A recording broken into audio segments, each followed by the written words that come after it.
Have you ever felt like your mind just won't stop working? You might be sitting quietly, but you know there's a constant noise inside your head, a computer running on full power, analyzing every single thing. You try to relax, but your mind instantly jumps into every old memory, breaks down every conversation from last week, and imagines 100 things that might happen tomorrow. You think, and then you worry about the fact that you're thinking. You watch others who seem to live easily, laugh easily, and love easily, and you wonder what it's like to just exist without always having to analyze every single move. For you, nothing is ever simple. This intense thinking is both your superpower and your curse. You're always on radar. You weren't born this way. You learned to be this way. Your deep thinking often started very early. Maybe you grew up in a place where things were unpredictable. You learned quickly that to feel safe, you had to notice everything. You became the quiet person who watched the moods in the room. You studied the silences and the small signs of danger. This is how your brain created an always-on radar. Psychologists call this hypervigilance, a survival strategy where your mind stretched itself to predict the next storm before it could even arrive. You became great at decoding people, using logic and memory as a shield against potential pain. The analysis trap. But this level of awareness comes with a heavy price. The more you think, the more isolated you feel. This constant internal chatter is a form of rumination. You overthink your feelings until the emotion disappears.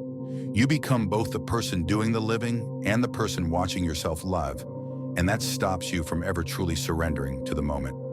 You get stuck in the analysis trap. You see patterns and truths that others miss, but that depth leads to what is called cognitive overload.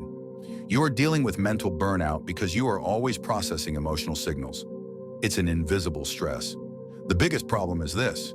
You think that knowledge will bring you peace. You can understand the entire process of love or happiness, but you still don't get to taste it. You are trapped inside your own depth. The solution. Trading thought for feeling. The deepest wisdom for you is realizing that you cannot think your way out of every problem. You have tried analyzing every memory, every word, and every moment that broke you.